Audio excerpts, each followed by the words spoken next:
दोस्तों सत श्री अकाल, नमस्कार, सलाम। दोस्तों सबसे पहले मैं आप सब लोगों से माफ़ी चाहूँगा कि मैं काफ़ी लंबे टाइम तक कोई वीडियो नहीं बना पाया। इन्फॉर्मेशन बहुत सारी हैं, पर मैं इंडिया गया हुआ था फैमिली के पास छुट्टियाँ पर। तो अभी मैं कल ही लौटा हूँ वापस। तो दोस्तों आज की वीडियो एक बहुत ही इंपॉर्टेंट टॉपिक के ऊपर है। जैसा कि आप सब लोग जानते हैं कि जितनी भी इंफॉर्मेशन मैं आप लोगों तक पहुँचाता हूँ वो बिल्कुल ऑथेंटिक सोर्सेज से होती है या वो मेरे खुद के पर्सनल एक्सपीरियंस के ऊपर होती है। तो आज दोस्तों दो बड़े अहम चीजें हैं। पहला, जो लोग टीआरसी ले चुके हैं, अगर वो इंडिया जाने का या बांग्लादेश, पाकिस्तान या अपनी कंट्री जाने का प्लान कर रहे हैं और वापस आने के टाइम पर उन्हें कौन सी चीज का ख्याल रखना होगा, बहुत इंपॉर्टेंट है। और उसके अलावा जो हमारे भाई सीजनल वर्क वीजा के ऊपर पुर्तगाल आ रहे हैं, वो किन चीजों की, किस नॉलेज को वो जरूर अपने जहन में रखें जब वो इमिग्रेशन पर पहुंचे। आज हम इसके बारे में डिटेल में जानेंगे। तो दोस्तों जहां तक फर्स्ट ईमेल की बात है, तो मुझे लग रहा है कि 23 या 24 अक्टूबर वालों को मेरा ख्याल है अभी पहली ईमेल रिसीव हो रही होगी। डेट्स कई बार आगे पीछे हो जाती हैं, जैसा कि आप लोग जानते हैं कि जरूरी नहीं कि हर सब लोगों को एक साथ ईमेल आए। कईयों को हफ्ते बाद आ जाती है, कईयों को पहले आ जाती है, तो डरने की कोई जरूरत नहीं है। और इसके अलावा दोस्तों जैसा कि आप सब लोग जानते हैं कि हमारा पुर्तगाल का एक ग्रुप भी है फेसबुक के ऊपर, और इसके अलावा हमारा एक जेम ईयू इमिग्रेशन कंसल्टेंट का पेज भी है फेसबुक पे। आप चाहें तो वो भी ज्वाइन कर सकते हैं, लिंक डिस्क्रिप्शन में अवेलेबल है। और अगर आप लोग मुझे कांटेक्ट करना चाहते हैं तो आपके पास दो ऑप्शंस हैं दोस्तों। बार कोड आपको शो हो रहा होगा मेरा इंस्टाग्राम अकाउंट का, आप वहां पर मुझसे कांटेक्ट कर सकते हैं। इसके अलावा फेसबुक मैसेंजर की ऑप्शन भी अवेलेबल है। तो दोस्तों सबसे पहली चीज कि जो हमारे भाई टीआरसी होल्डर है वो इस वीडियो को जरूर देखें, बहुत इंपॉर्टेंट इंफॉर्मेशन है। मुझे लग रहा है कि शायद ये हाल ही के अंदर ही चेंज या ये सवाल खड़ा हुआ है कि दोस्तों अगर आप डायरेक्ट अपने मुल्क से यूरोप एंट्री सीधा पुर्तगाल में ले रहे हैं, क्योंकि आपके पास पुर्तगीज टीआरसी है, टीआरसी मतलब टेम्परेरी रेजिडेंस कार्ड। तो अगर तो आप जब आप जाते हैं अपनी कंट्री, आप जॉब छोड़ करके जाते हैं, यानी कि जब आप वापस लौटेंगे और आपके पास जॉब नहीं है, तो वो इस चीज का बिल्कुल ख्याल रखें कि अब जब आप पुर्तगीज इमिग्रेशन बॉर्डर कंट्रोल पर पहुंचते हैं तो वो अब आपसे ये सवाल करते हैं कि आपके पास वर्क है, अगर है तो कहां पर है, क्या वर्क करते हैं।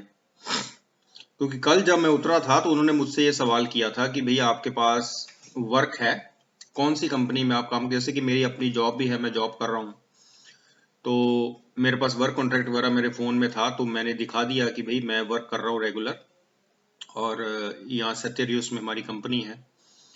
और मेरे साथ के जो इमिग्रेशन काउंटर पे एक और अपना कोई इंडियन भाई था, इंडियन था पाकिस्तानी मुझे मालूम नहीं, और उसको भी उन्होंने ये सवाल किया कि भाई तुम काम करते हो, तो उसने कहा कि भाई मेरी अपनी शॉप है और इस इलाके में लिस्बन के मेरी शॉप है।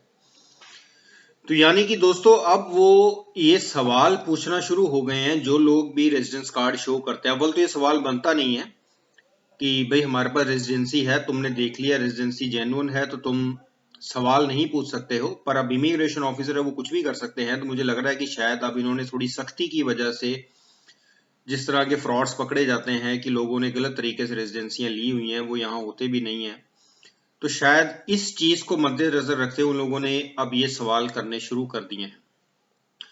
तो दोस्तों अगर आप लोग भी इस कैटेगरी में फॉल करते हैं कि आप लोग अपनी जॉब छोड़ करके कुछ लंबे टाइम के लिए अपने मुल्क जाते हैं, तो वापस अगर आप आ रहे हैं और आपके पास जॉब नहीं है, आपने तलाश करनी है, तो अगर यहाँ पर इमिग्रेशन आपसे ये सवाल पूछती है तो हमारे पास जॉब नहीं, हम ये कहते हैं, तो वो इस चीज का क्या रिएक्शन देते हैं ये तो मुझे नहीं पता, क्योंकि मेरे पास थी, मैंने प्रूफ कर दिया और मुझे उन्होंने जाने दिया, और कोई ज्यादा 10-15-20 सेकंड एक्स्ट्रा लिए होंगे मेरे। पर अभी तक हमारे नोटिस में ऐसा कोई केस आया तो नहीं है कि जिनके पास नहीं थी जॉब और उनके साथ उनका क्या रिएक्शन था। तो अगर कुछ सामने आएगा तो ही पता चलेगा। बट मेरी ऑप्शन सलाह आप सब लोगों को एडवाइस यही है कि जो लोग भी अपने मुल्क जा रहे हैं या अपने मुल्क से वापस आने का प्लान कर रहे हैं, तो आप कोशिश करिए कि जितनी भी फ्लाइट्स आप लोग बुक करेंगे तो वो डायरेक्ट लिस्बन ना आए, यूरोप की किसी और कंट्री में चली जाए। यानी कि जैसे आप Italy, France, Germany, Denmark, Switzerland, इन किसी कंट्रीज में चले जाएं। यानी कि आपकी जो पहली इमिग्रेशन है वो इनमें से किसी एक कंट्री में हो जाए। तो उसके बाद जो आपकी अलग फ्लाइट होती है लिस्बन के लिए, वो डोमेस्टिक होती है, तो उसमें इमिग्रेशन नहीं काउंट होता है। तो ये आपके लिए एक अच्छी ऑप्शन है। जैसे कि मेरी जो फ्लाइट थी, मैं पहले इस्तांबुल गया था, इस्तांबुल से मैं सीधा लिस्बन उतरा था, तो मेरी जो इमिग्रेशन है वो लिस्बन बॉर्डर पर हुई।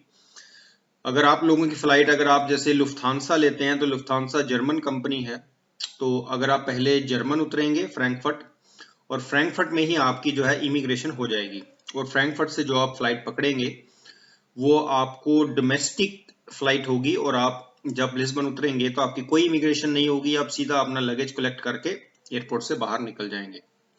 तो मेरा ख्याल है दोस्तों, आपको ये जहन में रखना चाहिए कि जब भी आप फ्लाइट बुक करें और आपके पास जॉब नहीं है और आपने वापस आके तलाशनी है, तो आप इस तरह से अपना जो टूर बनाएंगे, अपनी जो टिकट है, इस तरह से निकालेंगे। अब दोस्तों दूसरी चीज, हमारे अगर कोई भाई पुर्तगाल सीजनल वर्क वीजा के ऊपर आ रहे हैं, यानी कि स्टिकर वीजा लगा होता है 6 महीने का, 3 महीने का, तो उन लोगों को एयरपोर्ट के ऊपर कौन सी चीज का ख्याल रखना होगा। तो सबसे इंपॉर्टेंट बात दोस्तों ये है कि जब भी आप टिकट निकालते हैं, यानी कि अगर तो डायरेक्ट फ्लाइट है लिस्बन, जैसे कि मैंने अभी आपको बताया कि मेरी इस्तांबुल से मुझे डायरेक्टली लिस्बन में उतरा था, और वो मेरे को करीब 7 के करीब हमारे भाई मिले थे। उन्होंने मुझे दिल्ली में पहचान लिया था कि भैया आप तो वीडियो बनाते हैं। अच्छा लगता है दोस्तों, लोग पहचानते हैं, दुआएं देते हैं, प्यार करते हैं कि भैया आप सही बात बताते हो। तो फर्स्ट टाइम वो 7 लोग ट्रैवल कर रहे थे और थोड़े से वो डरे हुए थे। नेचुरल बात है दोस्तों, जब आप पहली दफा ट्रैवल करते हो इतनी दूर के लिए, आपके अंदर कहीं ना कहीं डर बना रहता है। पर डरने की कोई बात नहीं दोस्तों, परमात्मा आपके साथ है, सब ठीक होगा। तो दोस्तों, पर इंपॉर्टेंट चीज ये है कि अगर आप सीजनल वर्क वीजा के ऊपर ट्रैवल कर रहे हैं और आप डायरेक्ट पुर्तगाल की बॉर्डर कंट्रोल पर आते हैं, वहां से आपका इमिग्रेशन होता है, तो दोस्तों कुछ ऐसे सवाल हैं जो आपको याद करने होंगे।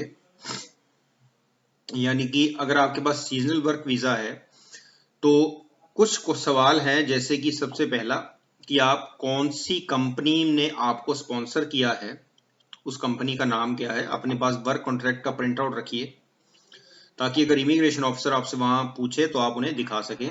नंबर 2, कौन आपका इंचार्ज है, उसका कोई कॉन्टेक्ट नंबर आपके पास है, जो वो फोन, अगर इमिग्रेशन उन्हें फोन करती है तो वो उठा लें।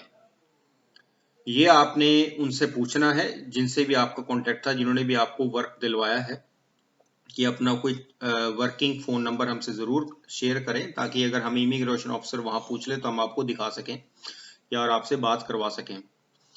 तीसरा दोस्तों, क्या आप कौन सी सिटी में आप काम करने जा रहे हैं, यानी कि जिस कंपनी ने आपको बुलाया है वो कौन सी सिटी में है, आप कहाँ जा रहे हैं।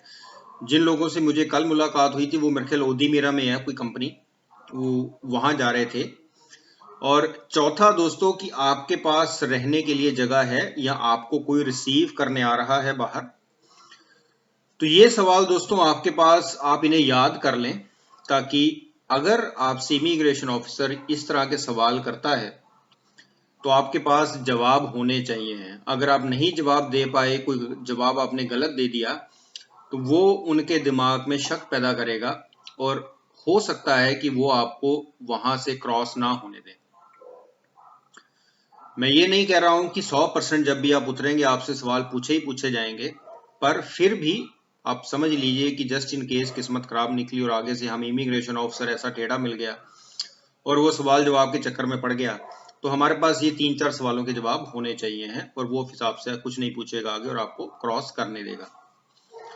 ये भी दोस्तों कल मेरी मुलाकात हुई तो मेरा पर्सनल एक्सपीरियंस रहा था, तो मैंने सोचा कि आप लोगों से शेयर किया जाए। और भी बहुत सारी इन्फॉर्मेशन है दोस्तों, मैं टाइम टू टाइम अब आपके साथ वीडियो शेयर करता रहूंगा। अगर आप लोगों के कोई सवाल हैं, कोई सुझाव हैं, आपको लगता है कि मेरी कुछ जानकारी गलत है, तो आप जरूर मुझे कमेंट सेक्शन में लिखिए दोस्तों। अब मैं रेगुलर वीडियोस बनाया करूंगा, क्योंकि अब मैं यहीं पर ही हूँ और आप लोगों से सारी इन्फॉर्मेशन जो है शेयर करता रहूंगा। तो मिलेंगे अगली वीडियो के अंदर दोस्तों, एक नई जानकारी के साथ, एक नए अपडेट के साथ। इसी तरह से अपना प्यार और आशीर्वाद बना के रखिए। आप सब लोगों का बार बार हार्दिक तौर से धन्यवाद।